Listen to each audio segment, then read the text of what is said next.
Good evening. आवाज आ रही है आप लोगों के पास? Yes sir. चलो स्टार्ट करते हैं आज की क्लास हम लोग।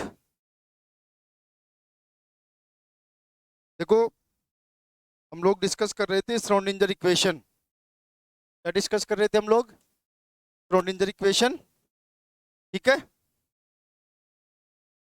और श्रोडिंगर इक्वेशन में मैंने बहुत कुछ आप लोगों को कल बता दिया था।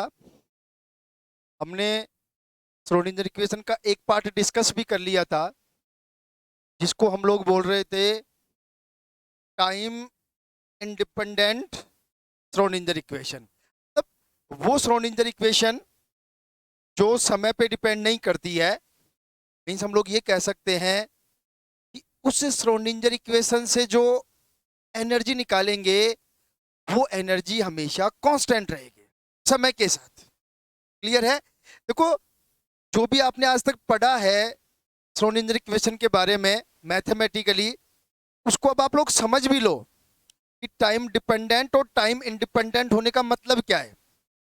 समझ गए कि अगर हम लोग टाइम इंडिपेंडेंट श्रोडिंगर इक्वेशन के सॉल्यूशन से एनर्जी निकालेंगे तो वो एनर्जी हमेशा कांस्टेंट रहेगी। मतलब टाइम के साथ वो एनर्जी चेंज नहीं होगी। ध्यान रख लेना इस बात का।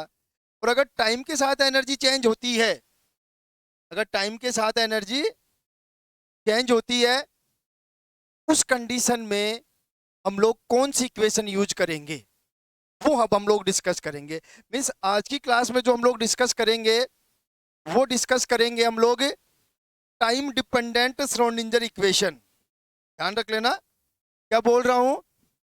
Time dependent Schrodinger equation means इस इक्वेशन के अकॉर्डिंग जो इलेक्ट्रॉन नाभिक के चारों तरफ वृत्ताकार कोश में गति कर रहा है 3D में, 3D मतलब तीनों दिशाओं में, उसकी जो एनर्जी है वो अगर समय पे डिपेंड करेगी तो श्रोडिंगर इक्वेशन कौन सी होगी वो हम लोग डिस्कस करेंगे। ठीक है। तो देखो, कुछ नहीं, सिंपल चीजें हैं, कुछ भी समझने की जरूरत नहीं है, एकदम इजी गोइंग चीजें हैं।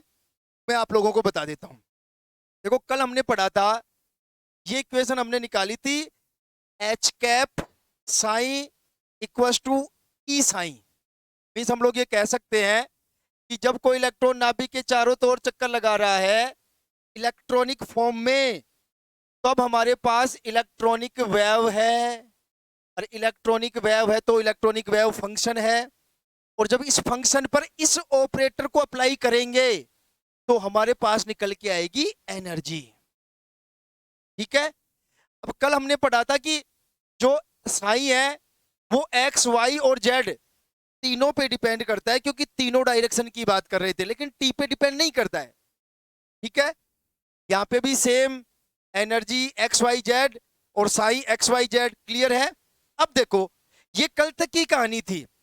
आज हमें इसमें कुछ नया ऐड करना है, और नया कुछ ऐड नहीं करना। हमें इस इक्वेशन में ई की वैल्यू, देखो एच की वैल्यू तो हमें कल पता थी। एच की वैल्यू तो देखो, एच की वैल्यू दो तरह से हम लोग लिख रहे थे, minus H cross two M del square plus V, या फिर हम लोग लिख रहे थे H square 8 pi square M del square plus V. या तो ये लिख सकते हैं एच के बराबर, एच एच कैप के बराबर, हैमिल्टोनियन ऑपरेटर के बराबर। जो हम लोग कल वैल्यू लिख रहे थे वो ये वाली थी। आज हम लोग क्या करते हैं, एच की वैल्यू कल से पता है, बस एक एनर्जी की वैल्यू आप लोग ध्यान रख लेना। इसकी वैल्यू ध्यान रखनी है आपको, ध्यान रखना। देखो, अभी तो अगर ये वैल्यू आप लोग ध्यान रखना, अगर इस वैल्यू को समझना है तो आपको पूरी क्वांटम, पूरी तो नहीं, क्वांटम की एक पोस्टुलेट्स आपको पढ़ने पड़ेंगे, पोस्टुलेट भी पढ़ने पड़ेंगे और आपको ऑपरेटर्स भी पढ़ने पड़ेंगे। तो जैसे मतलब 8 से 10 ऑपरेटर पढ़ते हैं, 8 से 10 पोस्टुलेट पढ़ते हैं, लेकिन उनका हमारे पास यहाँ पे यूज नहीं है। आप केवल एनर्जी की वैल्यू ध्यान रखना ना। एनर्जी इक्वल होता है iota H cross del psi upon del T, और ये फंक्शन होगा एक्स और टी का। अगर यहाँ पे अगर एनर्जी की वैल्यू लिखे तो किस किस का फंक्शन है, एक्स और टी का। तो ध्यान रखना, जब हम लोग इस इक्वेशन 2 में एच और ई की वैल्यू पुटअप करेंगे तो ध्यान से समझना। देखो, एच की वैल्यू तो मैंने ये वाली रख दी है, ठीक है, लेकिन ध्यान से समझो, ये एच की वैल्यू केवल एक्स डायरेक्शन के लिए है। इसका मतलब जो साइन है वो केवल एक्स और टी पे डिपेंड करेगा, एक्स डायरेक्शन पे और टी पे डिपेंड करेगा। ये हमारी पोटेंशियल एनर्जी आ गई है और ये मैंने एनर्जी की वैल्यू रख दी है यहाँ पे। ठीक है, क्या रख दिया मैंने एनर्जी की वैल्यू? ये वाली वैल्यू मैंने एनर्जी की पुटअप कर दी है। ये आप लोग चेक कर लो एक बार अच्छी तरह से। मतलब देखो इसमें भी मैं बता दूं, एक चीज ध्यान रखना, अगर थोड़ा सा भी कंफ्यूजन हो आपको तो देखो ये जो है ये साइन तो वही साइन है, आप इसको समझना एक बार। जस्ट 1 मिनट, अब कंफ्यूज मत हो जाना। ये साइन, ये साइन तो वही साइन है जो मैंने ऊपर लिखा है, ये वाला साइन। लेकिन यहाँ पे ये केवल एक्स और टी पे डिपेंड कर रहा है। इसका मतलब क्या हुआ कि जो एनर्जी की वैल्यू लिखी जाएगी वो केवल इतनी सी होगी। ये मान लो ये एनर्जी है, E equals to iota H cross del upon del T. मैंने नोट्स में सही लिखा है, मैंने यहाँ पे पूरी वैल्यू लिख दी थी, आप बस इतना सा ध्यान रख लेना। ये एनर्जी को रिप्रेजेंट करता iota H cross del upon del T. ठीक है, अब देखो, अब देखो आप,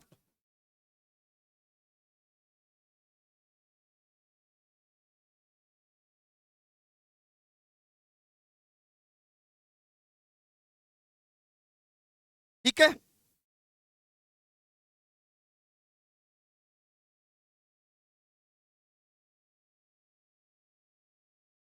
अब देखो, अब क्या करना है हमें? देखो हमने इक्वेशन 2 में,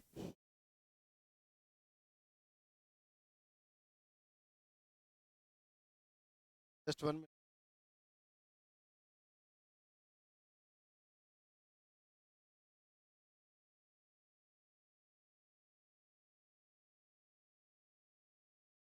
एक मिनट,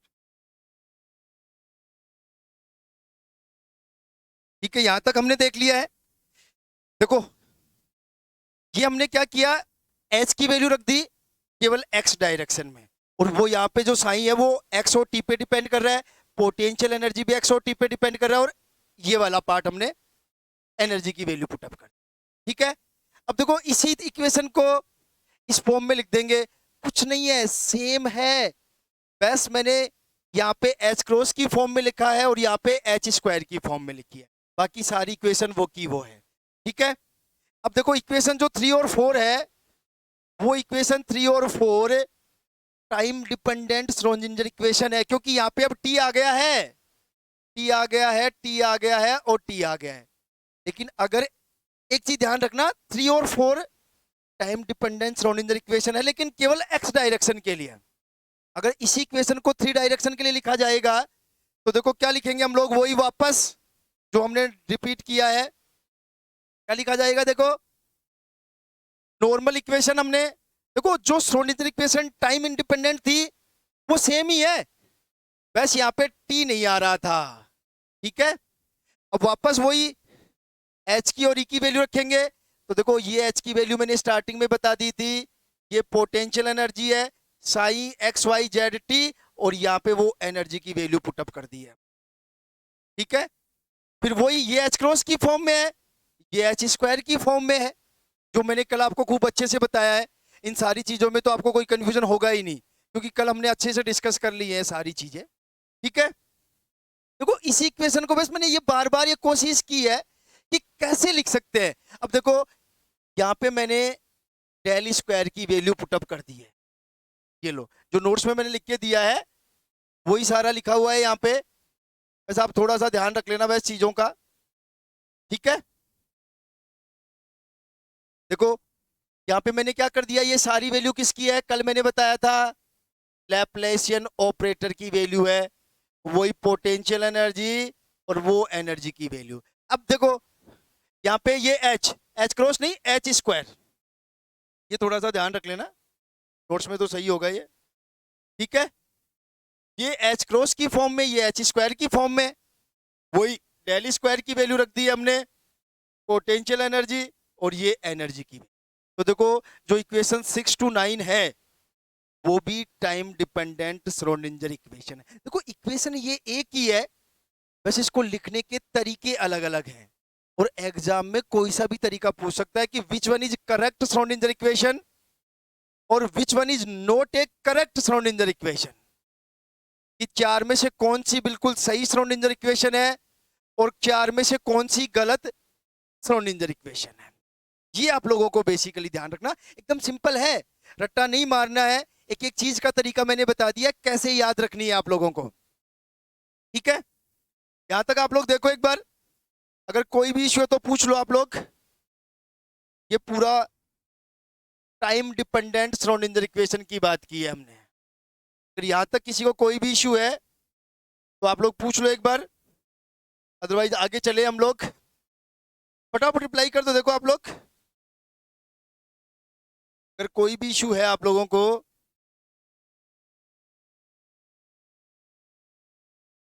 ठीक है, यहां तक आप लोग देखो एक बार, श्रोडिंगर इक्वेशन मैंने बता दिया, टाइम डिपेंडेंट की हमने बात कर ली है। अगर यहां तक कोई इश्यू है तो आप लोग पूछ लो एक बार, अदरवाइज हम लोग चलें। देखो एक और इंपॉर्टेंट चीज ध्यान रखना है आपको, अगर आपको साइन एक्स की फॉर्म में अगर सॉल्यूशन मिले तो ध्यान रखना ये टाइम इंडिपेंडेंट इक्वेशन से है, क्योंकि टी नहीं आ रहा है। और अगर आपको टोटल साइन मिले एक्स वाई और जेड का, ये टाइम डिपेंडेंट है केवल एक्स डायरेक्शन के लिए, ये टाइम डिपेंडेंट इक्वेशन का सॉल्यूशन है, टाइम इंडिपेंडेंट सॉल्यूशन इक्वेशन का सॉल्यूशन है एक्स वाई जेड तीनों डायरेक्शन के लिए।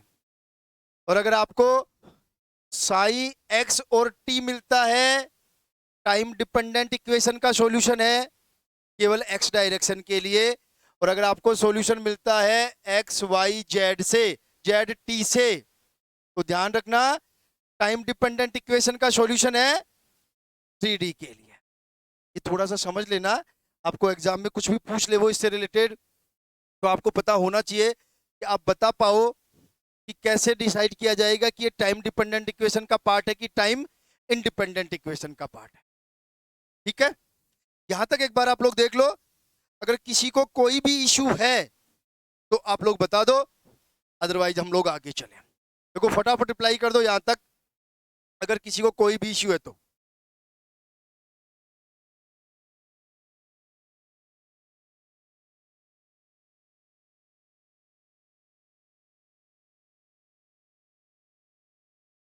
फटाफट चेक कर लो, टाइम इंडिपेंडेंट कल पढ़ ली थी हमने।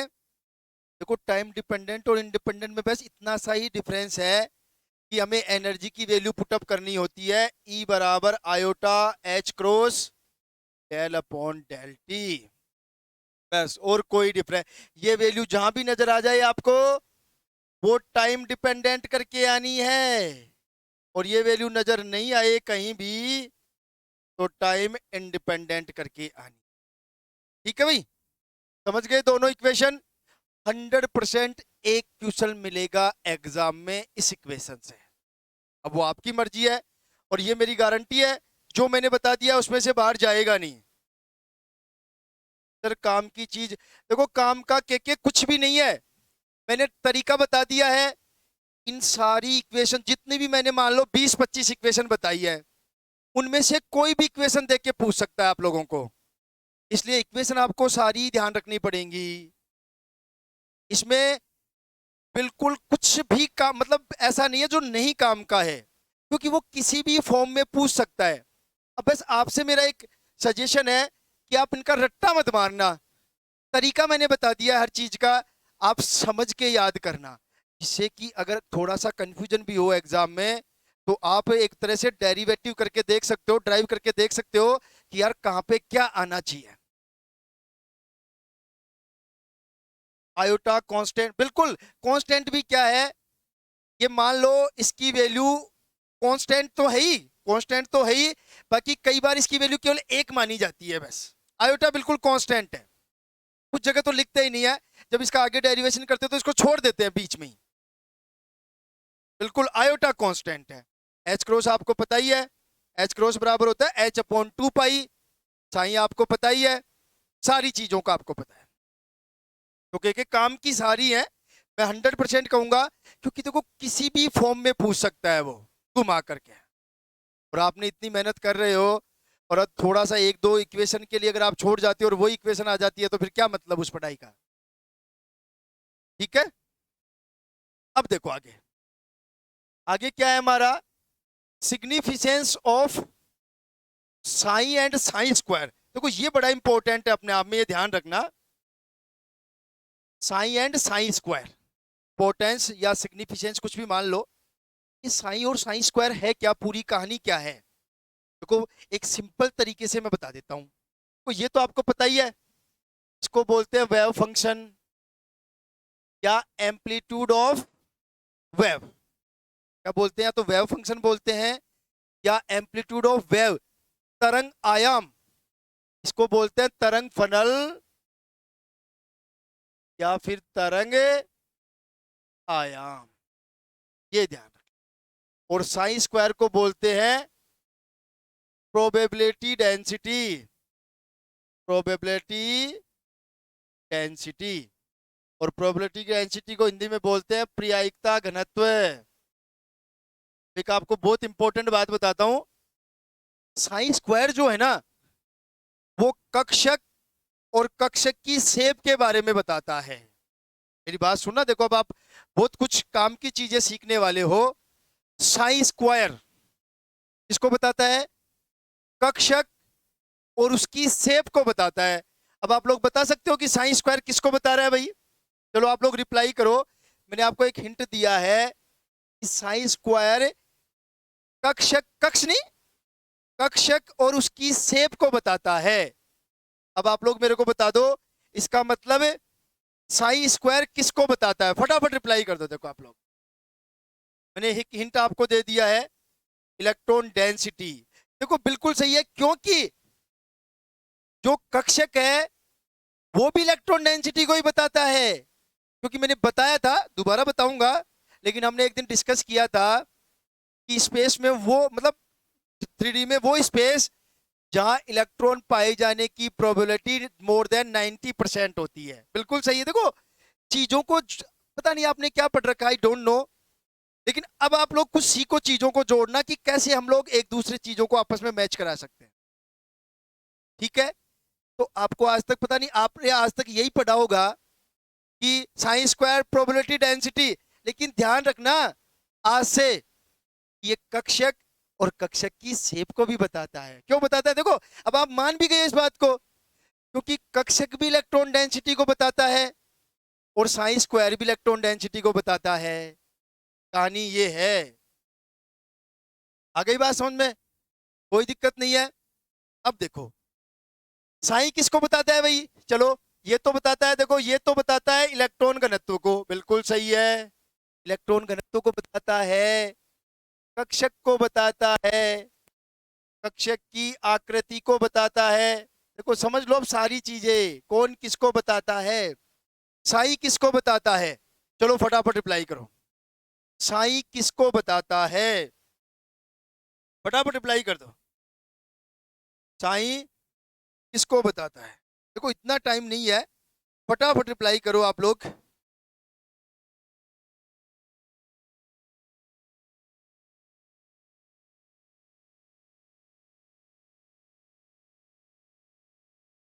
साई किसको बताता है, फटाफट रिप्लाई कर दो। Position of electron. देखो अगर करेक्ट आंसर की बात करें ना, तो ये जो मीनाक्षी ने बोला है वो ही करेक्ट आंसर है, बिल्कुल सही है। ये एक तरह से वैसे देखा जाए तो साई की कोई भी फिजिकल सिग्निफिकेंस नहीं होती है, ये ध्यान रख लेना। देखो ये सारी चीजें भी आपको ध्यान रखना है, साई की कोई फिजिकल सिग्निफिकेंस नहीं होती है।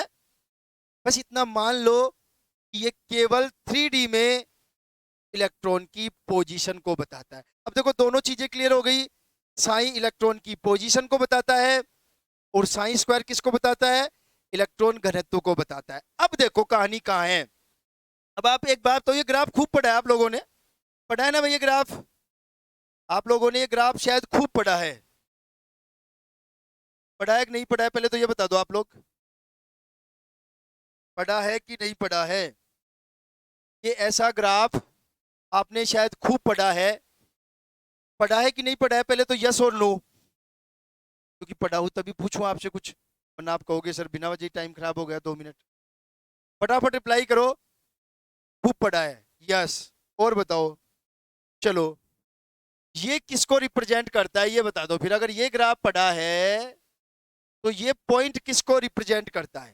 अगर आप लोग बता दोगे तो मतलब मेरे को पता चल जाएगा कि आपको अच्छे से पता है। ये जो मैंने राउंड किया है ये किसको रिप्रेजेंट करता है?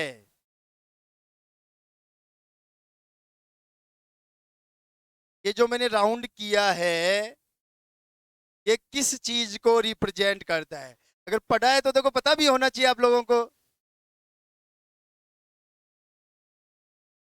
किसको रिप्रेजेंट करता है।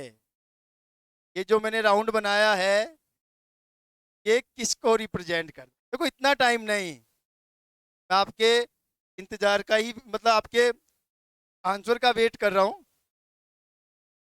ये पॉइंट, ये नहीं पढ़ा सर, ये ग्राफ तो पूरा ही पढ़ा है यार, इसमें इसमें क्या है? अरे जब ग्राफ पढ़ा है तो ये भी पढ़ा होगा। देखो मैं बताता हूँ इस ग्राफ का मतलब क्या है। देखो एक तरह से ये जो पॉइंट है वो न्यूक्लियस को रिप्रेजेंट करता है। अब समझ लो आप लोग, अगर नहीं पढ़ा अब तक कोई इशू नहीं है, लेकिन अब पढ़ लो। ये याद नहीं है सर, क्या बोलते हैं, क्या कुछ नहीं बोलते, बिल्कुल इलेक्ट्रॉन न्यूक्लियस। इलेक्ट्रॉन न्यूक्लियस तो क्या होता है? न्यूक्लियस होता है मनीष, बिल्कुल सही है। नो डेंसिटी ऑफ इलेक्ट्रॉन, ना ना ना ना। एक चीज मैं पहले ही बता दूं आपको, नाभिक को और ये वाला जो पॉइंट होता है लास्ट का, इस पॉइंट को और इस पॉइंट को कभी भी नोड नहीं मानते, ये ध्यान रख लेना भाई। आज ही बता देता हूं, बाद में मत कहना कि सर आपने बताया नहीं था, क्योंकि के ने वो बात लिख दी इसलिए मैं बता रहा हूं। स्टार्टिंग पॉइंट को और लास्ट के पॉइंट को कभी भी नोड नहीं मानते हैं, ये चीज अभी फिट कर लो आप। पहली चीज, अगर के ने बोल दिया इसलिए मेरी याद आ गई है कि इस स्टार्टिंग पॉइंट को और इस एंड पॉइंट को कभी भी नोड नहीं मानते हैं। ये चीज आज ही माइंड में सेट कर लेना, अगर किसी के माइंड में ऐसा है तो।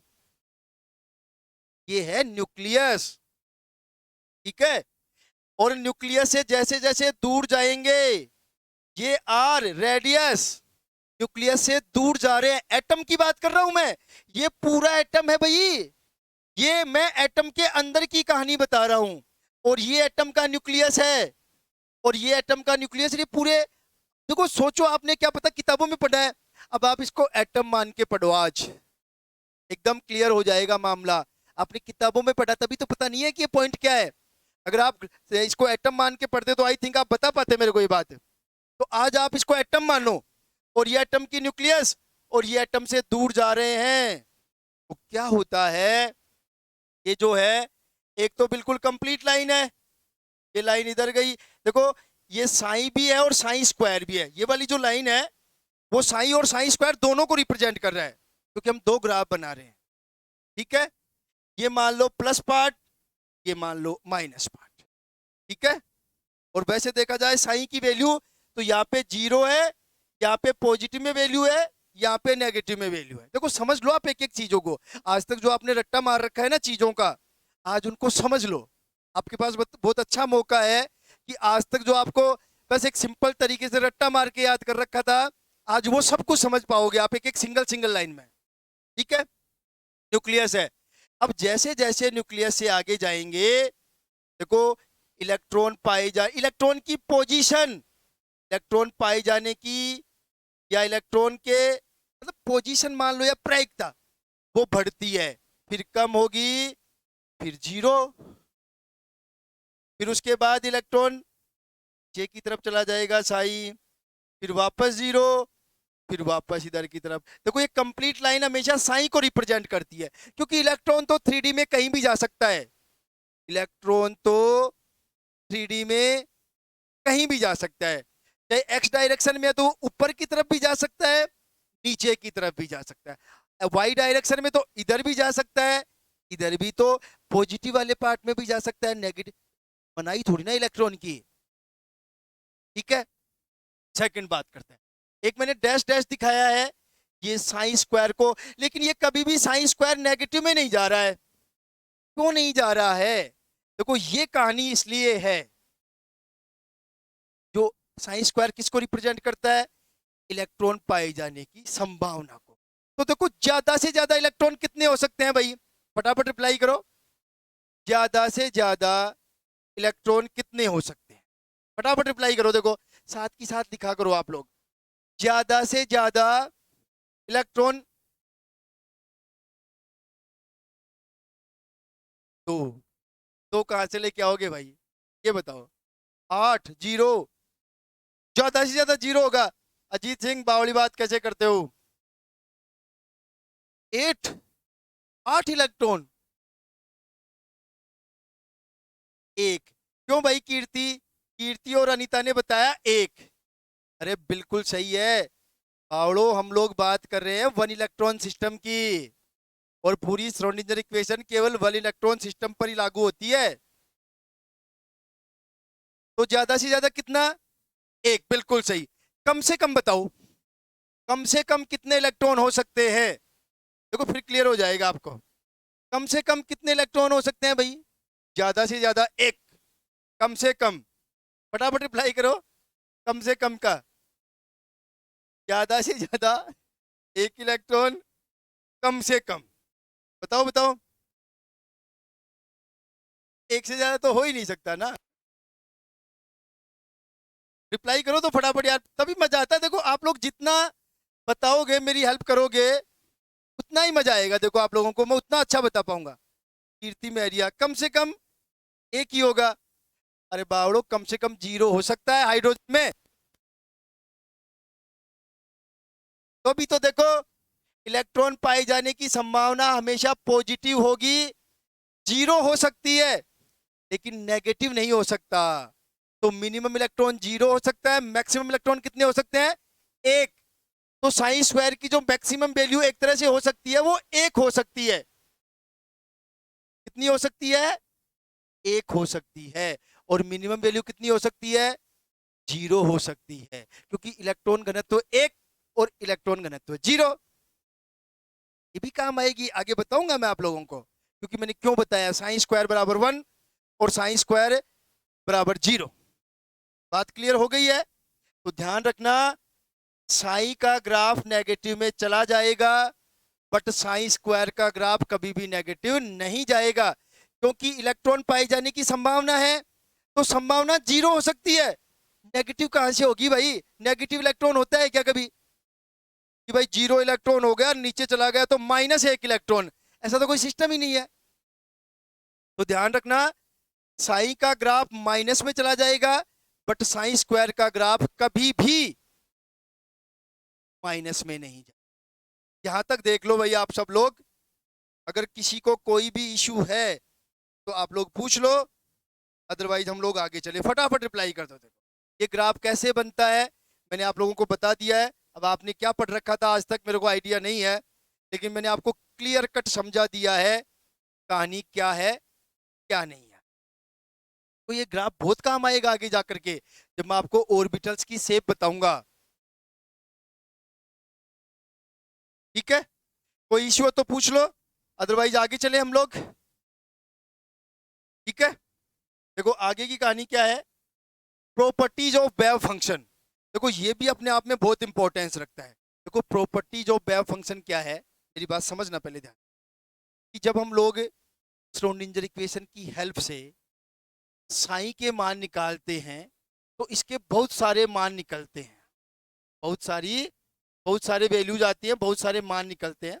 लेकिन उन मानों में से केवल साई का वही मान वैलिड है या एक्सेप्टेबल है, जिसको हम लोग कंसीडर कर सकते हैं, जिसमें जो मैं बताऊंगा वो प्रॉपर्टीज हो। मेरी बात समझ गए क्या है वो प्रॉपर्टीज ऑफ वेव फंक्शन का मतलब? समझ गए?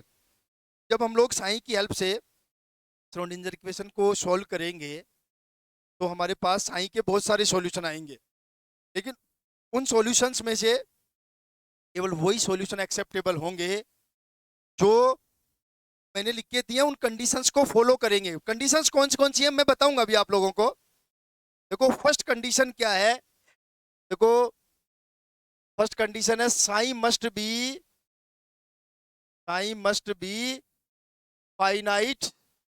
फाइनाइट का मतलब निश्चित होना चाहिए, ध्यान से समझो। फाइनाइट होना चाहिए, सिंगल वैल्यूड होना चाहिए, ऐसा होना चाहिए। सिंगल वैल्यूड का मतलब एक ही मान होना चाहिए एक टाइम पर, एंड कंटिन्यूअस, कंटिन्यूअस भी होना चाहिए, तब लगातार होना चाहिए, कंटिन्यूअस होना चाहिए। ठीक है, ये तीन चीजें आपने खूब पढ़ रखी है भाई। क्या मतलब है भाई इन बातों का, देखो फटाफट रिप्लाई करो आप। निश्चित होना चाहिए, ठीक है, निश्चित होना चाहिए, एक ही मान होना चाहिए लगातार, और लगातार होना चाहिए। ऐसा नहीं है, Sai must be finite, single valued and continuous होना चाहिए। इसका मतलब क्या समझते हो आप लोग, ये बताओ, इसका मतलब क्या समझते हो? कभी समझा है आप लोगों ने इन चीजों के बारे में? आपने पढ़ा है, मेरी गारंटी है खूब पढ़ा है। Sai must be finite, Sai must be single valued, Sai must be continuous. देखो मैं बता देता हूं आप लोगों को। सबसे पहले मैं बताता हूं कंटिन्यूअस का मतलब, फाइनाइट का मतलब।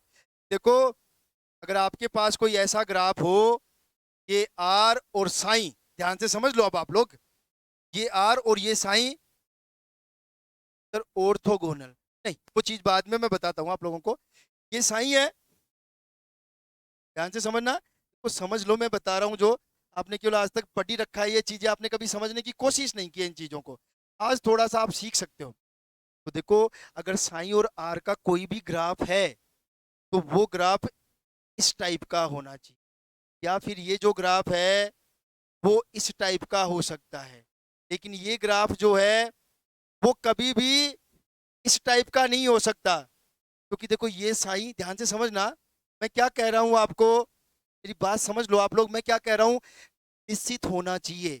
तो देखो आप किसी भी पॉइंट पे देख लो, और किसी भी पॉइंट पे देख लो, साई का एक निश्चित मान है, किसी भी पॉइंट पे देख लो आप। लेकिन अगर हम लोग इसकी बात करें, तो देखो यहाँ पे कौन सा मान आएगा भाई इसका, हम अंदाजा लगा सकते हैं कि इन दोनों के बीच में कहीं ना कहीं आर की वैल्यू होगी, लेकिन निश्चित पता नहीं है हमें, हमें निश्चित पता नहीं है। बात समझ में आई?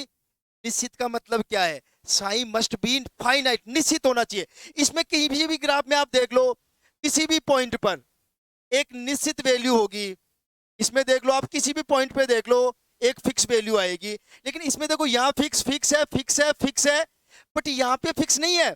आप आइडिया लगा लोगे नो डाउट कि इन दोनों के बीच में यार कहीं ना कहीं ये वैल्यू होगी, लेकिन फिक्स वैल्यू नहीं बता सकते हम लोग। ठीक है, पहली कहानी समझ में आ गए। सिंगल वैल्यूड होना चाहिए, सिंगल वैल्यूड का क्या मतलब है भाई, चलो मैं दूसरा पेज ही ले लेता हूं। तो सिंगल वैल्यूड का क्या मतलब है, ध्यान से समझ लो, क्या पढ़ा क्या नहीं पढ़ा, ये फाई साई ये आर, मैं बता देता हूं सिंगल वैल्यूड का मतलब क्या है। देखो आपका एक ग्राफ ये वाला है सपोज, आप कहीं भी देख लो, किसी भी पॉइंट पर ले लो, हमेशा एक ही वैल्यू आएगी, आप किसी भी पॉइंट पे ले लो। लेकिन अगर इसी ग्राफ को मैं ऐसे बना दूं, ध्यान से समझना, ऐसे बना दूं, तो देखो इस पॉइंट पर एक वैल्यू ये आ गई, एक वैल्यू ये आ गई, एक वैल्यू ये आ गई, तो देखो इस पे तीन वैल्यू आ गई हैं इस पॉइंट पर, तो ये नहीं चलेगा। ये है सिंगल वैल्यूड का मतलब। क्लियर है दो चीजें? तीसरा क्या लिखा है मैंने, कंटिन्यूअस। कंटिन्यूअस का तो मतलब मैंने अभी बता ही दिया है।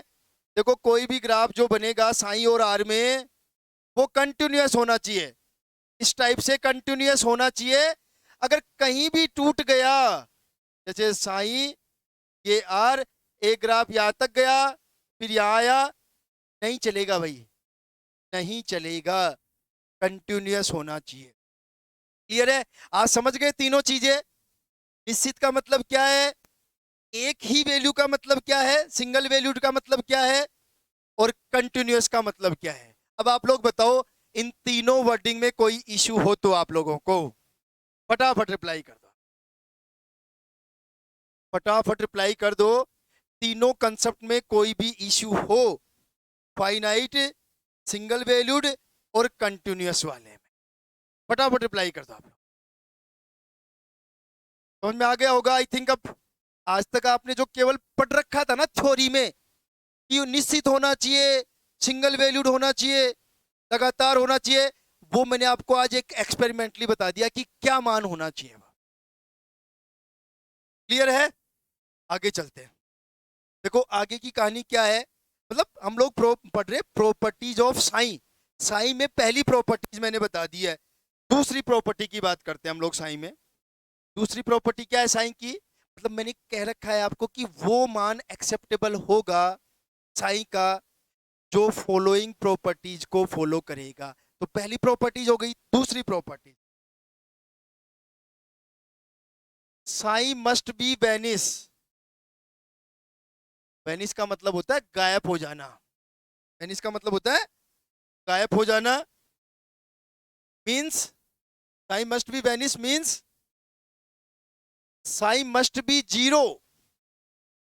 Sign must be zero at infinite, कि अनंत पर जाकर के साइन का मान जो है वो जीरो हो जाना चाहिए। कि अगर आपको ये कह दिया जाए कि किसी श्रोडिंगर इक्वेशन के लिए एक्स जो है वो इनफाइनेट की तरफ जा रहा है, किधर जा रहा है? प्लस माइनस इनफाइनेट की तरफ, या वाई डायरेक्शन जो है वो प्लस माइनस इनफाइनेट पर है, या जेड जो डायरेक्शन है वो प्लस माइनस इनफाइनेट पर है, ठीक है? तो वहां पे साइन जो है वो जीरो हो जाना चाहिए। ठीक है भाई? क्यों हो जाना चाहिए भाई जीरो? ये बताओ मेरे को, आप लोग बताओ एक बार, समझाओ मेरे को कि ये क्या कहानी है कि जो अनंत है उस पर साइन जीरो होना चाहिए। बताओ भाई आप लोग। मतलब हम लोग ये कह सकते हैं कि अगर अनंत पर ग्राफ बनाया जाए, आर सपोज अनंत है, तो जो साइन है वो यहीं पे आ जाएगा उसका ग्राफ। समझ लो भाई, ये ग्राफ यहीं आ जाएगा। ये जो ग्राफ ऐसे आ रहा था ना, वो ग्राफ ऐसे होगा क्योंकि जीरो है भाई साइन। क्यों है जीरो साइन पे? मतलब अनंत पे साइन जीरो क्यों होगा? बताओ आप लोग, फटाफट बताओ। खूब पढ़ा यार आप लोगों ने, बताओ तो सही एक बार, फटाफट रिप्लाई कर दो। एक कॉल कर लेता हूँ, थोड़ा सा जरूरी है। आप फटाफट रिप्लाई कर दो। क्यों होगा साइन अनंत पर जीरो, क्यों होगा?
बताओ भाई। अरे दिमाग लगा लिया करो थोड़ा सा यारो। अरे आप सोचो एक बार कि यार कोई एटम है, ध्यान से समझना मेरी बात। अब मेरी बात अच्छी तरह से समझ लेना। और सपोज ये एक दो तीन अनंत पे चला गया। अरे अनंत में इलेक्ट्रॉन चला जाएगा, इसका मतलब इलेक्ट्रॉन एटम से बाहर चला जाएगा। अरे इलेक्ट्रॉन एटम से बाहर चला जाएगा तो इसका मतलब एटम में इलेक्ट्रॉन है ही नहीं, और इलेक्ट्रॉन नहीं है तो साइन तो जीरो होगा ही ना। यार थोड़ा सा तो दिमाग लगाओ चीजों को। मैंने क्यों बताया था आपको आयनाइजेशन एनर्जी, ये सारी चीजें इसीलिए तो बताया था कि आगे जाके काम आएंगी ये सारी चीजें। आप सीखने को तैयार नहीं हो। अरे अनंत का मतलब क्या समझे? कि वो इलेक्ट्रॉन, आप क्या पढ़ते हो आयनाइजेशन में? यही तो पढ़ते हो कि किसी इलेक्ट्रॉन के परमाणु के किसी परमाणु में इलेक्ट्रॉन को नाभिक के आवेश, नाभिक के आकर्षण बल से अनंत पर ले जाने के लिए जितनी एनर्जी की जरूरत होती है, अरे अनंत पर ले जाने का मतलब हो गया है कि आपने इलेक्ट्रॉन को परमाणु से बाहर निकाल लिया है। इसका मतलब परमाणु में इलेक्ट्रॉन ही नहीं है, और परमाणु में इलेक्ट्रॉन नहीं है तो साइन भी क्या हो जाएगा, जीरो हो जाएगा। अब बताओ समझ में आई कि नहीं आई कहानी, फटाफट रिप्लाई कर दो, कहानी समझ में आई कि नहीं आई।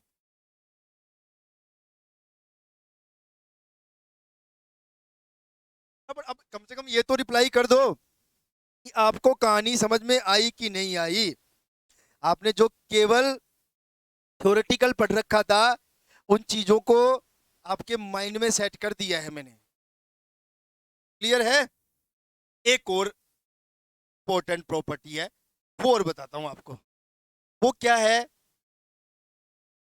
साई, मतलब हम लोग ये कह सकते हैं साई मस्ट बी नॉर्मलाइज्ड, मतलब इसका मतलब मैं बताता हूं आपको, साई मस्ट बी नॉर्मलाइज्ड का मतलब मैं बता देता हूं आप लोगों को। दो चीजें होती हैं, एक नॉर्मलाइज्ड होता है और एक ऑर्थोगोनल और ऑर्थोनॉर्मल। ऑर्थोगोनल बोल दो चाहे ऑर्थो नॉर्मल बोल दो, एक ही चीज है, ठीक है। देखो इसका सीधा सा मतलब ये है, साई मस्ट बी नॉर्मलाइज्ड का मतलब ये है कि अगर हमारे पास कोई दो वेव फंक्शन है, ठीक है, और इनको लिखते हैं, ठीक है, अगर हम लोग दो वेव फंक्शन है हमारे पास, इसको n मान ले, इसको m मान ले, ठीक है, और इसको डिटो मतलब बहुत स्मॉल टाइम, और इस टाइम के सापेक्ष मतलब इस स्मॉल टाइम में अगर इन दोनों वेव फंक्शंस का समाकलन किया जाए तो इनकी वैल्यू हमेशा एक होनी चाहिए। और अगर इनके, अब ये कब होगा, जब n बराबर m होगा, मींस दोनों वेव फंक्शन क्या होंगी, सेम होंगी। इसका भी मतलब बताऊंगा, लेकिन अगर कंडीशन ये है साई एन एम डिटो और ये जीरो है, तो अगर ये वन है तो इसको तो बोलते हैं नॉर्मलाइज्ड, ठीक है। और अगर ये दोनों बराबर नहीं है तो इसके बराबर जीरो होगा, और जीरो होगा तो इसको बोलेंगे ऑर्थोगोनल या फिर ऑर्थोनॉर्मल। ये देखो अपने आप में बहुत इंपॉर्टेंट चीज है, ध्यान से समझ लेना। अब देखो ये तो आपने पढ़ रखा है, अब मैं आपको मैथमेटिकली बता, मतलब ग्राफ के हिसाब से बताता हूं। देखो अगर आपके पास कोई दो ग्राफ है, एक ये वाला ग्राफ है और दूसरा ग्राफ भी यहीं पे है, तब इन दोनों को जोड़ने पर दोनों दोनों वेव फंक्शन सेम, तो इन दोनों का अगर हम लोग समाकलन करेंगे तो ये सारे, ये दोनों वेव फंक्शन एक ही इलेक्ट्रॉन के लिए तो हैं, तो इनका योग आएगा हमेशा एक। और अगर एक ग्राफ इस तरह से है और दूसरा ग्राफ इस तरह से है, समझ गए होंगे आई थिंक अब आप लोग। तो यहाँ पे जो टोटल दोनों वेव फंक्शन को जोड़ने पर, इस तरह से समाकलन करने पर जो वैल्यू आएगी वो क्या आएगी, जीरो आएगी। अब आप लोग समझ गए होंगे क्या मतलब है ऑर्थोनॉर्मल का, नॉर्मलाइज्ड होने का, क्या मतलब है ऑर्थोनॉर्मल का, और क्या मतलब है ऑर्थोगोनल, ठीक है भाई। अब एक बार यहां तक आपका श्रोडिंगर इक्वेशन खत्म, time dependent, time independent and properties of wave function. यहां तक अगर किसी को कोई इश्यू है तो आप लोग पूछ लो मेरे को, अदरवाइज हम लोग आगे चलेंगे।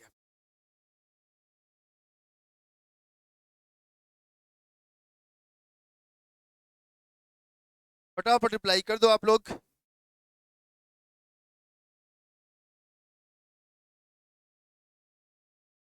यहां तक अगर किसी को कोई भी इश्यू है तो आप लोग पूछ लो, कोई भी इश्यू हो तो। ऑर्थोगोनल ऑर्थोनॉर्मल एक ही चीज है, उसका तरीका मैंने बता दिया है। देखो चीजों को समझ लो, अगर बुक के पीछे जाओगे नहीं समझ में आएंगे चीजें, लेकिन जिस तरीके से मैंने बताया है कि दो वेव फंक्शन है और दोनों वेव फंक्शन अलग अलग हैं, तो इस कंडीशन में इन दोनों वेव फंक्शन का स्मॉल टाइम के साथ समाकलन किया जाएगा, इंटीग्रेशन किया जाएगा। तो जो साइन, देखो ये साइन स्क्वायर बन गया है, तो यहाँ पे साइन स्क्वायर बराबर 0 है, और यहाँ पे नॉर्मलाइज्ड में जो होगा साइन स्क्वायर बराबर 1। ये भी ध्यान रखना, ये मैंने अभी इसीलिए मैंने बताया था वहां पर, ये एक तरह से घनत्व है। ये ये इक्वेशन ऐसे भी लिखी जा सकती है, बिल्कुल सही बात है। देखो कंफ्यूज मत हो जाना, साइन स्क्वायर डीटो बराबर 1, तो ये ऑर्थोगोनल। और अगर लिख दिया जाए साइन स्क्वायर डिटो बराबर 0, तो ऑर्थोनॉर्मल या ऑर्थोगोनल। ये भी ध्यान रख लेना, बिल्कुल सही बात है, ये भी आपको पता होना चाहिए, क्योंकि साइन इंटू साइन एम का मतलब 2 साइन है, और वो साइन स्क्वायर ही तो होगा। ठीक है, तो अब यहां तक देख लो आप लोग, अगर यहां तक कोई इश्यू है तो आप लोग पूछ लो, अदरवाइज आगे चलते हैं हम लोग। अब थोड़ा सा और पार्ट है जो आपको समझना है, फिर मैं बता दूंगा। बस थोड़ा सा ग्राफिक रिप्रेजेंटेशन है, वो मैं आपको समझा दूंगा, एकदम इजी गोइंग है वो। आपको भले ही लग रहा होगा कि यार ऐसे ग्राफ हमने पढ़े ही नहीं, कोई दिक्कत नहीं है, बस 2 मिनट में आप सब कुछ समझ जाओगे, बस ये ध्यान रख। ठीक है, आगे चलते हैं।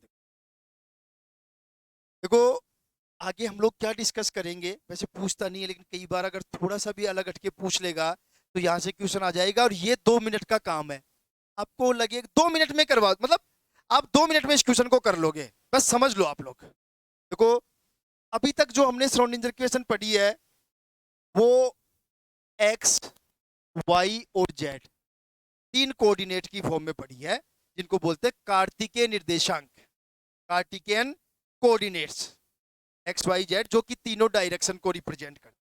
अब हम लोग इसको पोलर कोऑर्डिनेट्स की फॉर्म में पढ़ेंगे, और पोलर कोऑर्डिनेट्स की फॉर्म में इसको हम लोग लेंगे, इसको तो लेंगे आर में, इसको लेंगे थीटा, और इसको लेंगे साइन।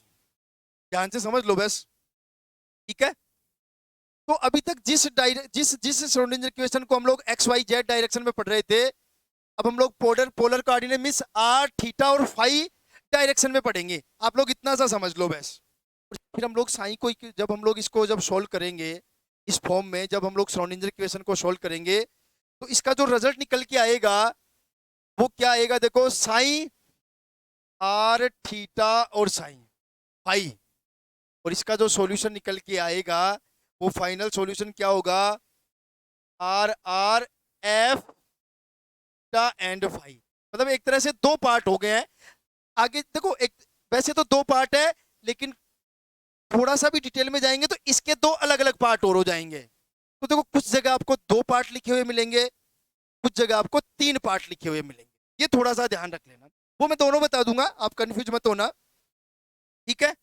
इसको दे देते हैं हम लोग इक्वेशन नंबर 1।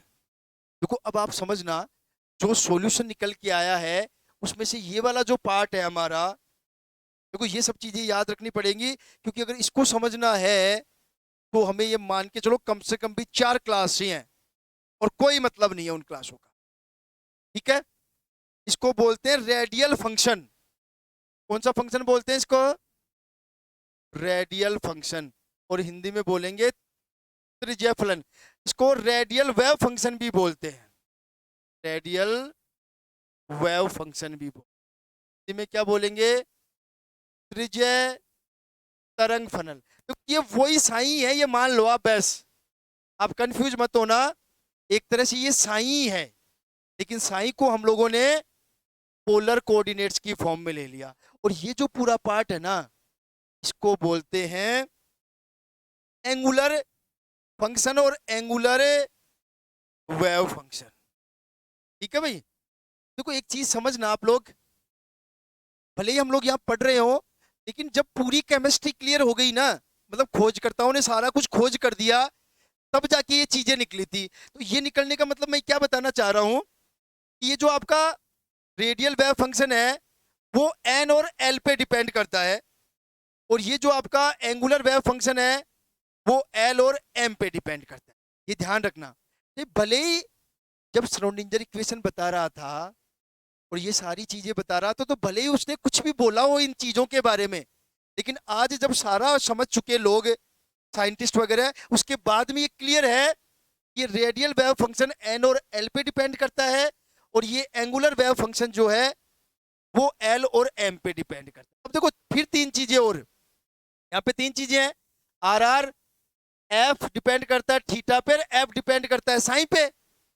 तीन चीजें हो गई ना, बिल्कुल ठीक है। तो इन तीन चीजों को हम लोग क्या बोलेंगे वो आप लोग देख लेना, मैंने लिख के दिया है देखो। अगर हम लोग यहां से जो मैंने इक्वेशन लिखी है, अगर उससे अगर हम लोग साई का मान निकालना चाहें तो वो तभी संभव है। कब संभव है वो? जब आर आर बराबर कांस्टेंट और इसको क्या कहा जाए, एन बोला जाए, और एन जो है वो क्या हो, एन बराबर 1 2 3 4 5 डैश डैश, और जो एफ थीटा है वो भी कांस्टेंट हो, और उसको किससे रिप्रेजेंट करे, एल से। एंड एल बराबर 0 1 2 3 4 और कहां तक, 0 to n-1 तक, ये भी ध्यान रख लेना। और तीसरा जो है एफ और थीटा क्या क्या था, फाई, और ये भी क्या हो हमारा, कांस्टेंट हो, और इसको रिप्रेजेंट किया जाए एम से, और एंड एम की जो वैल्यूज है वो -L to +L तक हो। ये भी आप लोग समझ लो अच्छी तरह से कहां तक हो, -L से +L तक हो। ये तीनों चीजें देखो, तभी जाकर के जो श्रोडिंगर इक्वेशन थी उसने लास्ट में ये कहा था, एक तरह से कहा जाए तो जो एन एल और एम केवल तीन क्वांटम संख्याएं, ये श्रोडिंगर इक्वेशन की ही देन है, ठीक है। तो वेव फंक्शन की जो वैल्यू निकालनी है, सॉल्यूशन करना है, वो तभी संभव है जब ये सारी चीजें इस तरह रिप्रेजेंट हो, ठीक है। इसके बाद देखो अब क्या कहानी समझ में आई आप लोगों को, कहानी ये समझ में आई कि जो श्रोडिंगर इक्वेशन है उसमें हमने जो साई कैलकुलेट किया, तो वापस देखो यहां से, ये साई कैलकुलेट करने से ही तो, ये देखो साई तो है, ये साई का सॉल्यूशन है पोलर कोऑर्डिनेट्स की फॉर्म में। तो जब हमने साई को निकाला सोल्व करके, तो ये मतलब निकला, जब साई का सोल्व किया तो हमारे पास तीन क्वांटम संख्याएं आई। तो आप समझ गए होंगे ये बहुत बड़ी देन है अपने आप में श्रोडिंगर इक्वेशन की, कि उसने तीन क्वांटम संख्याएं बताई, कौन कौन सी, एन एल और एम। और इसके अलावा इसी श्रोडिंगर इक्वेशन ने साइन स्क्वायर बताया, जो किसके बारे में बताता है, ऑर्बिटल के बारे में बताता है, और इस ऑर्बिटल की शेप के बारे में। ये रिजल्ट था एक तरह से किसका, जो श्रोडिंगर इक्वेशन है उसका एक तरह से क्या है, रिजल्ट है ये, ठीक है। अभी जो मैंने इक्वेशन लिखी थी ऊपर 1 नंबर की, उस इक्वेशन को हम लोग और अच्छी तरीके से लिख सकते हैं, आर थीटा साइन बराबर, ठीक है, आर आर एन और एल, मींस जो रेडियल वेव फंक्शन है वो एन और एल पे डिपेंड करता है। एफ थीटा, एफ थीटा का मतलब ये डिपेंड करेगा एल और एम पर, और एफ फाई, और ये डिपेंड करता है एम पर। ये भी आप लोग ध्यान रख लेना, यहाँ पे मैंने 3 पार्ट में लिख दिया, वहां पे मैंने 2 पार्ट में लिखा था, और 3 पार्ट में लिख दिया। तो देखो ये वो ही रेडियल वेव फंक्शन, ठीक है, और ये वही दोनों एंगुलर वेव फंक्शन। बस इतना सा आपको ध्यान रखना है। अब देखो इनका यूज क्या है, अब हम लोग इन दोनों को अलग अलग पढ़ेंगे। हम लोग रेडियल वेव फंक्शन को भी अलग पढ़ेंगे और एंगुलर वेव फंक्शन को भी अलग पढ़ेंगे। तो देखो एंगुलर वेव फंक्शन का तो मैं अभी बता देता हूं आप लोगों को। एंगुलर वेव फंक्शन में तो आपको कुछ भी ध्यान नहीं रखना, एंगुलर वेव फंक्शन क्या बताता है वो मैं बता देता हूं। एंगुलर मैंने लिख दिया है, वैसे मैं फिर बता रहा हूं। ये जो एंगुलर वेव फंक्शन है वो ऑर्बिटल्स की शेप, ऑर्बिटल्स की शेप या आकृति एंड ओरिएंटेशन को बताता है, अभिविन्यास को बताता है। ध्यान रख लेना, बहुत इंपॉर्टेंट चीजें हैं ये, कि जो साइंस जो रेडियल वेव फंक्शन है उसका मैं बताऊंगा। एंगुलर वेव फंक्शन क्या बताता है, एंगुलर वेव फंक्शंस ऑर्बिटल्स की शेप और उनके ओरिएंटेशन को बताता है, ठीक है। हम लोग डिस्कस कर लेते हैं अब केवल और केवल रेडियल वेव फंक्शन के बारे में। देखो अब आप लोग समझ लो अच्छी तरह से। देखो ये रेडियल वेव फंक्शन एक तरह से साइन ही है, इसको हम लोग आर आर बोलते हैं, इसको साइन भी बोल सकते हो। वैसे लिखा हुआ नहीं मिलेगा, लेकिन अगर आपको कहीं भी आर की जगह साइन दे दिया जाए तो आपको हमेशा सेम ही कंसीडर करना है। क्यों? क्योंकि देखो आर का भी कोई फिजिकल सिग्निफिकेंस नहीं है, मीन्स आर का भी कोई भौतिक महत्व नहीं है, आर स्क्वायर का है। क्योंकि आर स्क्वायर वो ही इलेक्ट्रॉन डेंसिटी को बताता है, और आपको पता है साइन स्क्वायर भी इलेक्ट्रॉन डेंसिटी को बताता है। ये चीज यहां तक समझ लो, ठीक है। अब देखो यहां से जो क्वेश्चन पूछा जाता है वो पूछा जाता है ग्राफ का क्वेश्चन। और ग्राफ, दो तरह के ग्राफ हम लोग डिस्कस करेंगे। एक तो हम लोग ग्राफ डिस्कस करेंगे, देखो आर का आर के साथ, ये आर रेडियस है, ये आर रेडियल वेव फंक्शन है। और एक हम लोग डिस्कस करेंगे आर स्क्वायर का आर के साथ, ठीक है। दो ग्राफ तो ये हो जाएंगे, और दो ग्राफ और हम लोग डिस्कस करेंगे, वो मैं बता देता हूं वो क्या होगा। रेडियल प्रोबेबिलिटी डिस्ट्रीब्यूशन कर्व, क्या बोलते हैं, रेडियल प्रोबेबिलिटी डिस्ट्रीब्यूशन फंक्शन, वो मैं बताता हूं क्या बोल रहा हूं। Radial probability distribution function. देखो इन दोनों में क्या डिफरेंस है, बता सकता है क्या कोई? रेडियल वेव फंक्शन और रेडियल प्रोबेबिलिटी डिस्ट्रीब्यूशन फंक्शन, फटाफट बता दो भाई आप लोग, फटाफट रिप्लाई कर दो आप लोग कि अगर आपको इतना समझ में आ रहा है तो रेडियल वेव फंक्शन और रेडियल प्रोबेबिलिटी डिस्ट्रीब्यूशन फंक्शन में क्या डिफरेंस है। फटाफट रिप्लाई करो, देखो आप लोग अब।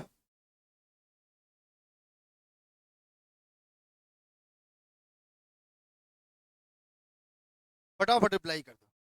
एक बात बताना आप लोग मेरे को पहले, 4 पाई r स्क्वायर ये किसका फॉर्मूला है भाई? ये किसके किसके आयतन का फॉर्मूला है, बताना एक बार देखे।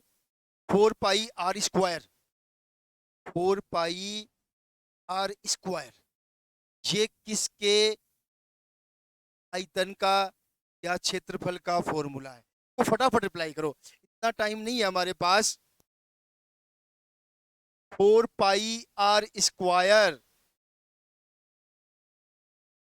गोले का आयतन निकाल, यही है ना? गोले का आयतन निकालने का ही है ना? चलो फिर सही है हम लोग। चलो बताओ, रेडियल वेव फंक्शन और रेडियल प्रोबेबिलिटी डिस्ट्रीब्यूशन कर्व को ध्यान से समझना। रेडियल वेव फंक्शन जो है वो पर्टिकुलर एक डायरेक्शन में बताता है इलेक्ट्रॉन पाए जाने की प्रोबेबिलिटी, लेकिन जो रेडियल प्रोबेबिलिटी डिस्ट्रीब्यूशन कर्व है वो पूरे एटम पर। तो देखो इसका फॉर्मूला क्या होगा, 4 पाई r स्क्वायर आर स्क्वायर। अब आप समझ जाओगे रेडियल वेव फंक्शन, अगर रेडियल वेव फंक्शन की फॉर्म में इलेक्ट्रॉन पाए जाने या इलेक्ट्रॉन डेंसिटी को डिफाइन करें तो क्या होगा, आर स्क्वायर। लेकिन रेडियल प्रोबेबिलिटी डिस्ट्रीब्यूशन करो क्या होगा, 4 पाई r स्क्वायर आर स्क्वायर। अब आप मेरे हिसाब से समझ गए होंगे सारी कहानी। अब आपको मेरी बात देखो, झूठ में हाँ मत करना, ये चीजें ऐसी हैं आपको समझ में आएंगी ना तभी कुछ कर सकते हो, वरना गारंटी है मेरी रट्टा मारोगे। ये मेरी गार लिख के ले लो मेरे से, किसी भी बुक में पढ़ लेना, नहीं समझ में आएंगी, कहीं लिख ही नहीं रखा है इन चीजों के बारे में, कुछ भी पढ़ लेना, गारंटी है रट्टा मारोगे, रट्टा मारोगे तो भूलोगे। इसलिए देखो बिल्कुल भी मिसगाइड मत होना, मेरी चीजें अगर आपको समझ में आ रही हैं तो ही यस करना, मैं चाहे दोबारा बता दूंगा। हाँ कुछ चीजें आपको याद रखनी पड़ेंगी, नो डाउट। चलो अब आप लोग बताओ यहां तक आपको समझ में आई कि नहीं आई कहानी? अगर ये कहानी समझ में आ गई तो फिर मैं आगे चलता हूं, फटाफट रिप्लाई कर दो आप लोग।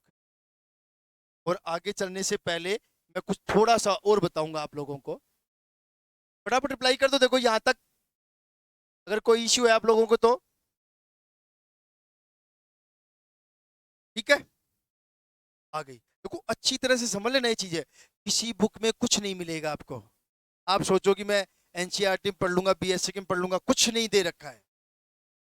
ठीक है, अब देखो, अब हमें ग्राफ पढ़ने थे चार तरह के, मैंने बताया था ना अभी आपको। देखो दो ग्राफ तो ये, और दो ग्राफ, मतलब दो तो नहीं, एक ग्राफ हम पढ़ेंगे, graph between 4 pi versus are.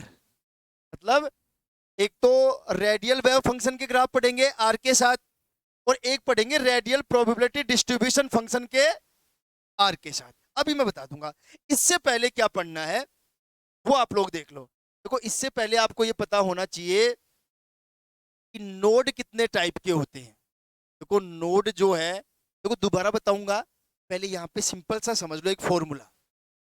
Node वो, देखो नोड क्या है, पॉइंट भी हो सकता है, प्लेन भी हो सकता है, सरफेस भी हो सकता है। देखो समझो आप चीजों को। नोड का मतलब क्या है, ऐसी चीज जहां इलेक्ट्रॉन पाए जाने की संभावना जीरो। अब वो ऐसी चीज क्या हो सकता है, देखो ऐसी चीज जो है पॉइंट भी हो सकता है, एक बिंदु भी हो सकता है, एक सरफेस भी हो सकती है, एक प्लेन भी हो सकता है, कुछ भी हो सकता है। देखो ऐसा नहीं कि पॉइंट ही होगा, प्लेन ही होगा या सरफेस ही होगा, नहीं। कोई भी वो जगह, कोई भी वो चीज जिस पर इलेक्ट्रॉन पाए जाने की संभावना जीरो होगी, वो नोड होगा।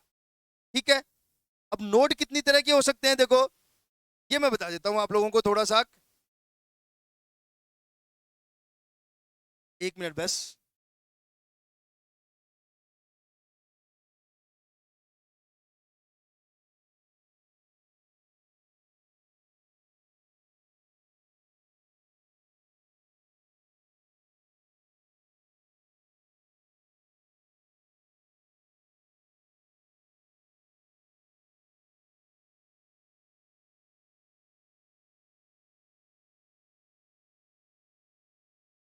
ठीक है,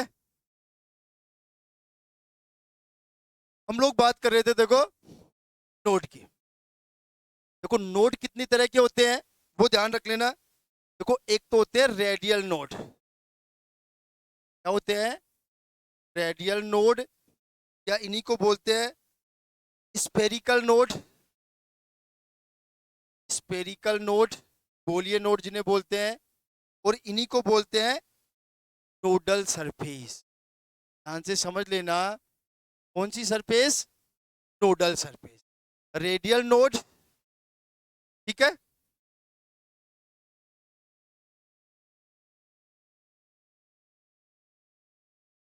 क्या बोलते हैं, रेडियल नोड, स्पेरिकल नोड और नोडल सरफेस। और दूसरी तरह के नोड होते हैं एंगुलर नोड, एंगुलर नोड या नोडल प्लेन। ध्यान से समझ लेना भाई, या फिर इन्हीं को बोलते हैं non spherical node,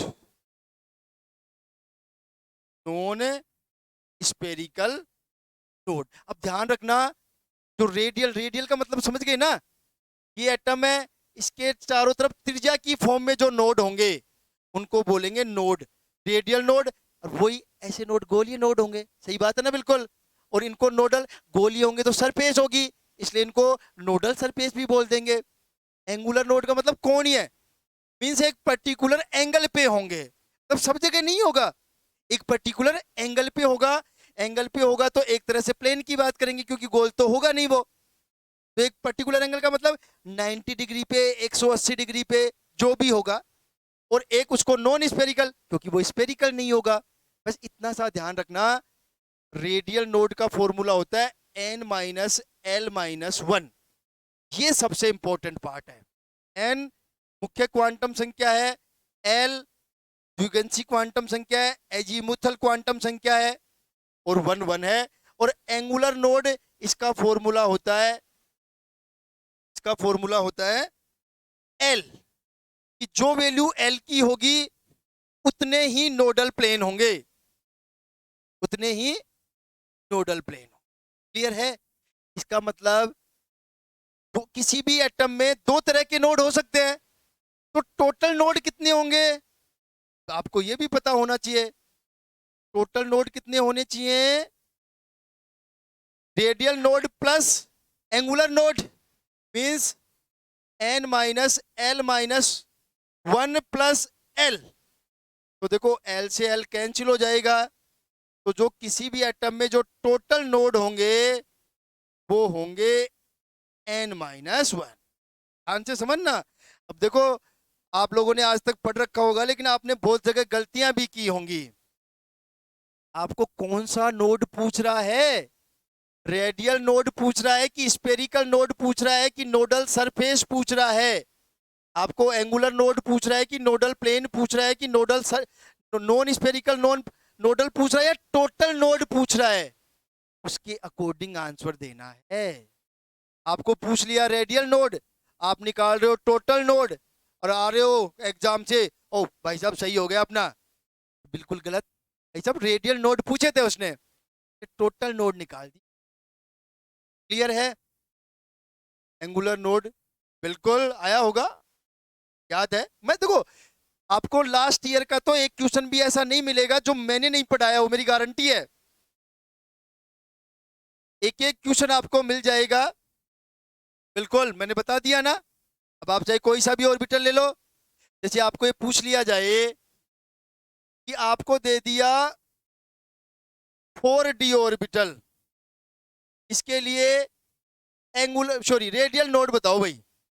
radial node बताओ, एंगुलर नोड बताओ। दोबारा लिखता हूँ, लिखूंगा वो का वही, देखो कोई इशू नहीं है। आपको दे दिया 4d ऑर्बिटल, इसके लिए आप देखो रेडियल नोड बताओ, एंगुलर नोड बताओ और टोटल नोड बताओ। तो ये दोबारा बताऊंगा मैं आपको, एन एल और एम।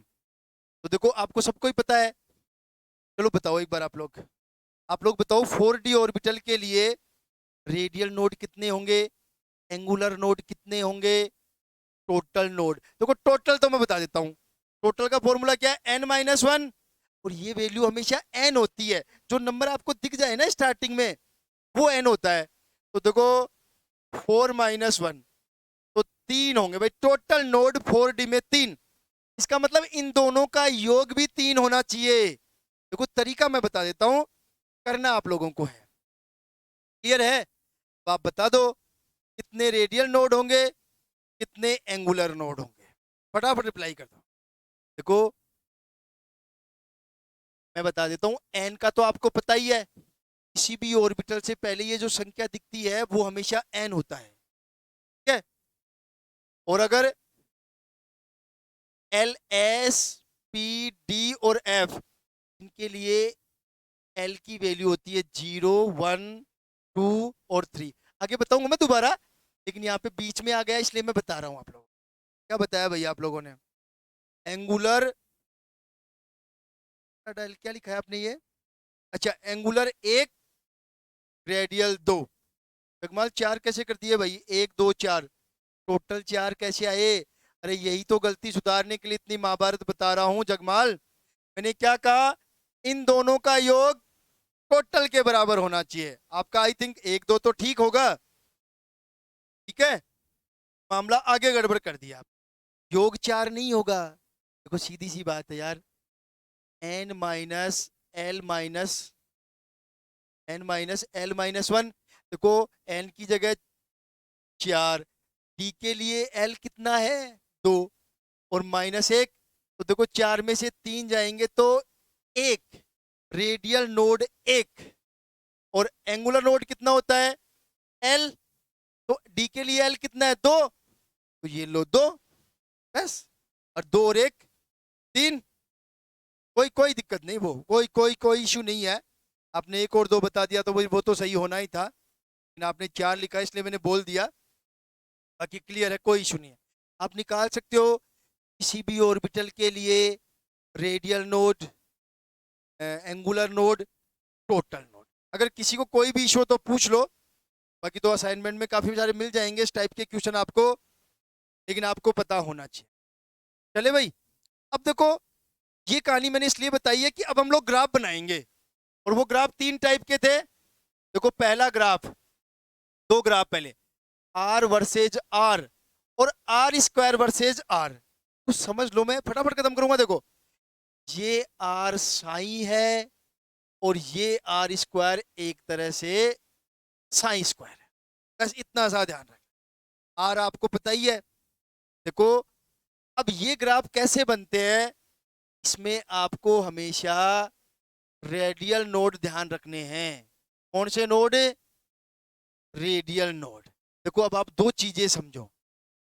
देखो इस ग्राफ में कितने नोड दिखाई दे रहे हैं भैया, आपको ये बताओ पहले। इस ग्राफ में कितने नोड दिखाई दे रहे हैं, फटाफट रिप्लाई करो। इस ग्राफ में कितने नोड दिखाई दे रहे हैं आप लोगों को? 0। देखो नोड का मतलब समझते हो ना आप लोग?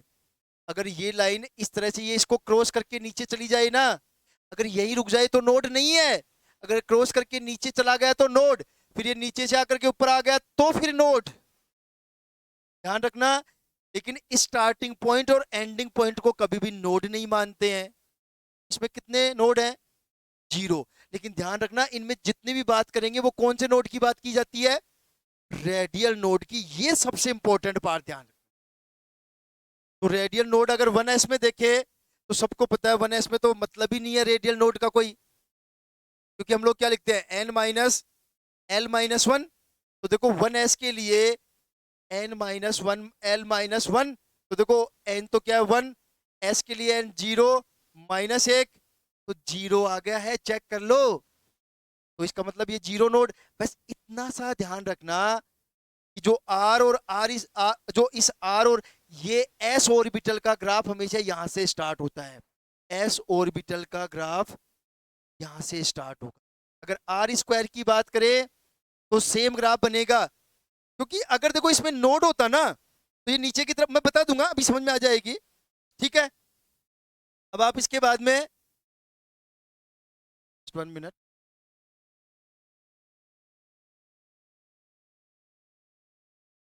ये तो हो ही गया हमारा।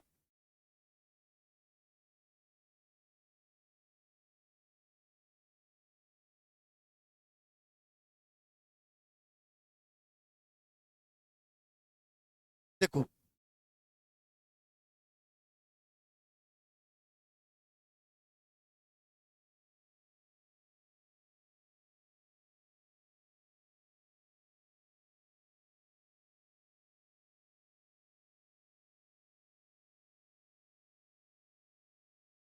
ये देखो,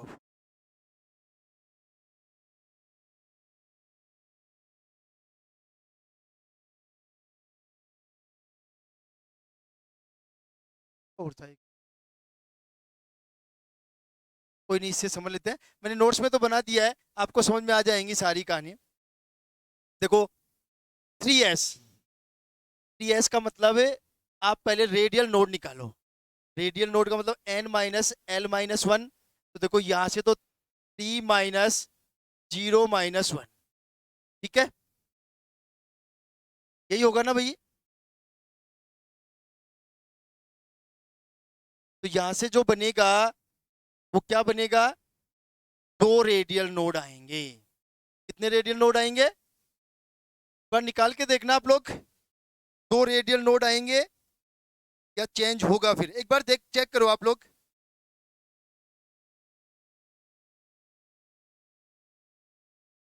कितने रेडियल नोड होंगे? सही है क्या? ये दो ही आएंगे ना रेडियल नोड?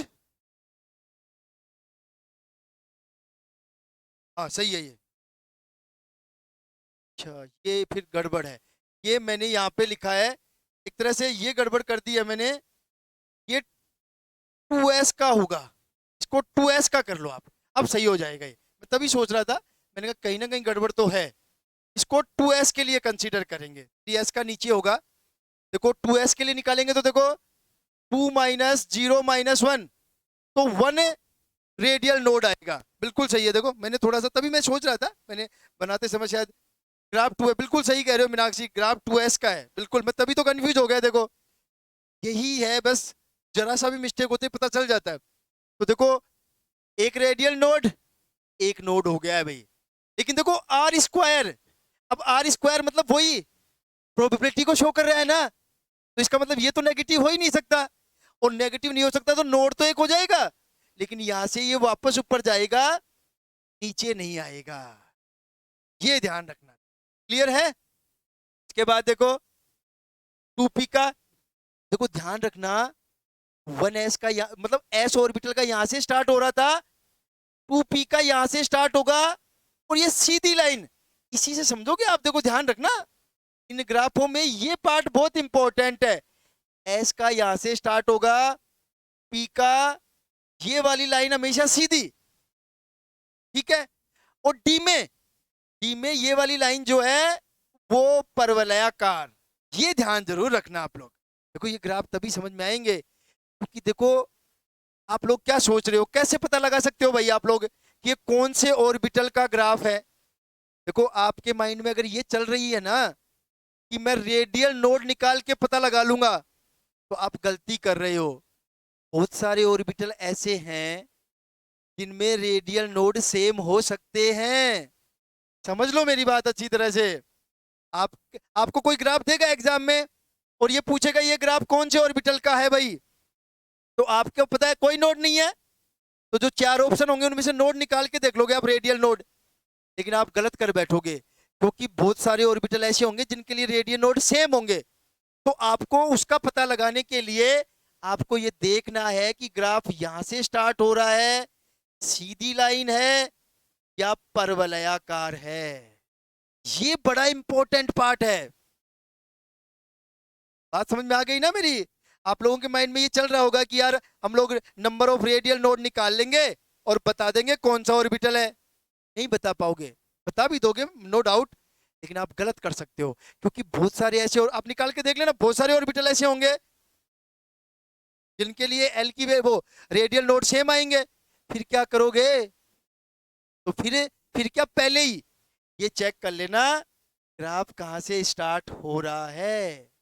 ठीक है, तो ये तो 2p का था, तो 2p में निकाल लो radial node n minus L minus 1, 2 minus 1 minus 1 बराबर 0, तो कोई नोड नहीं है, ग्राफ यहां से स्टार्ट हो रहा था, तो 2p का ग्राफ है, ये आर स्क्वायर का ग्राफ है, या आप 3p का ले लो, 3p में निकालो कितने नोड आएंगे भाई 3p में, n minus L minus 1, 3 minus 1 minus 1, एक नोड आएगा, ये बैठा एक नोड, तो यहां से सीधा स्टार्ट हुआ है, ये सीधा है 3p ऑर्बिटल, ठीक है, और इसके बाद एक ग्राफ और हमारा, और ये ग्राफ 3D का, ये परवलयाकार। ये ध्यान रख लेना, बाकी तो मैंने नोट्स में बना के दिए ही हैं आप लोगों को, कोई कंफ्यूजन आपको होना नहीं चाहिए।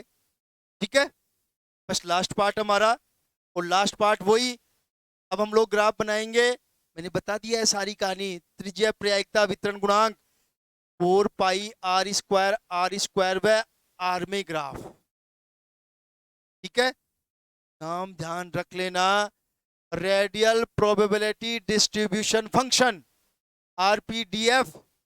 ठीक है, और ग्राफ कैसे बनेंगे, कहानी वो की वही है हमारी, बस थोड़ा सा ध्यान रख लेना। ये लो बस, ठीक है, देखो ये 1s ऑर्बिटल के लिए है, लेकिन अब ध्यान रखना वहां पे s ऑर्बिटल यहां से स्टार्ट हो रहा था, यहाँ पे सारे ऑर्बिटल यहां से स्टार्ट होंगे, बस डिफरेंस ही आएगा। मैं बता देता हूं डिफरेंस क्या आएगा। s जो है वो ऐसे जाएगा, जो s के बाद में जो p है वो थोड़ा सा ऐसे जाएगा, और जो d है वो और भी ऐसा जाएगा। बस ये 3 चीजें ही काम आएंगी। s का बिल्कुल खड़ी लाइन आएगी, p की थोड़ी सी आगे, और d की और भी आगे। अब आप चेक कर सकते हो, वही रेडियल नोड निकालने हैं, 1s में कोई रेडियल नोड नहीं है, कोई रेडियल नोड नहीं है, ध्यान रखना बस इतना सा, 1s की जो ये रेडियस है ध्यान रख लेना, वो हमेशा 4 रेडियस होती है, इसकी वैल्यू मैंने पहले भी बता दी थी। इसको रिप्रेजेंट करते हैं ए नोड से 0.529 एंगस्ट्रॉन। ठीक है, देखो ये ग्राफ किसका होगा भाई, अब ये बताओ ये ग्राफ किसका है। अब आप लोग बताओ कि ये जो ग्राफ है सेकंड वाला और जो थर्ड वाला ग्राफ है वो किसके लिए है, फटाफट रिप्लाई कर दो। देखो आप लोग अब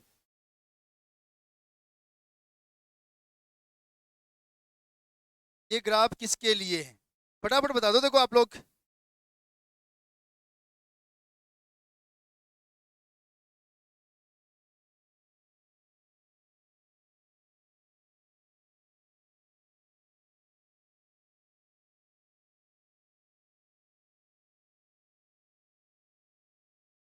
फटाफट रिप्लाई कर दो आप लोग एक बार।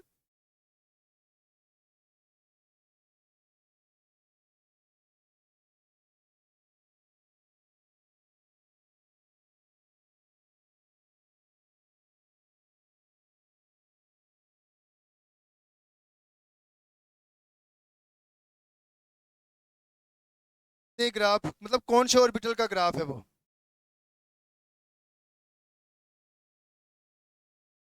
ठीक है। देखो कितने नोड हैं, एक नोड है।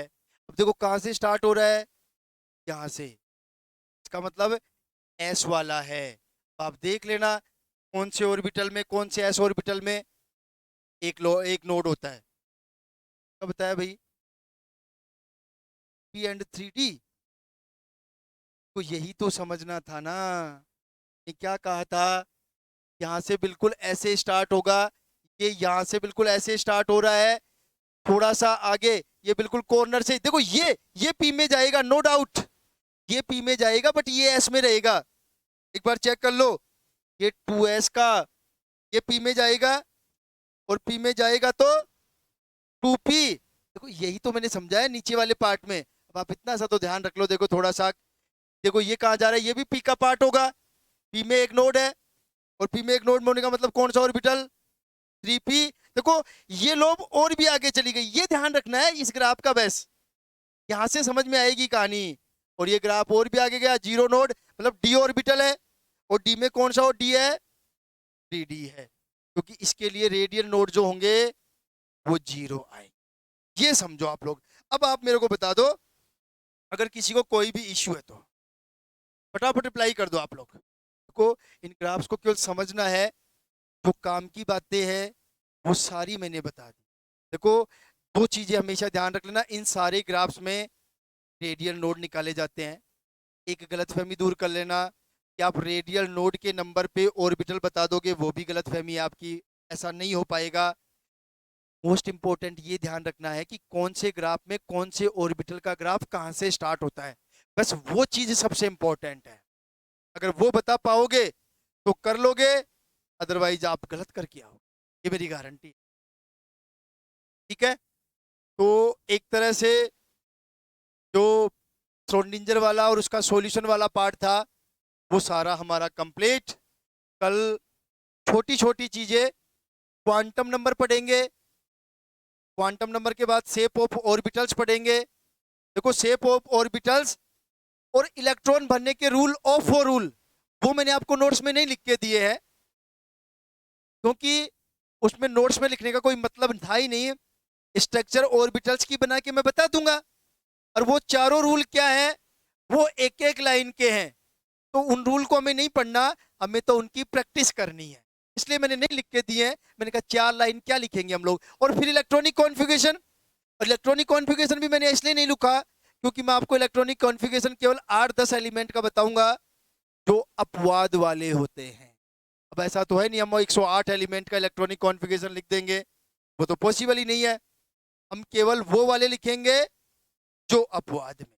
ठीक है भाई, मेरी तरफ से आज की क्लास खत्म। अगर कोई भी इशू तो पूछ लो आप लोग, अदरवाइज कल सेम टाइम पे मिलेंगे। कोई भी इशू तो बोलो, अदरवाइज खत्म करते हैं आज की क्लास को। ठीक है फिर, चलो कल तक के लिए सबको शुभ रात्रि, कल मिलेंगे सेम टाइम।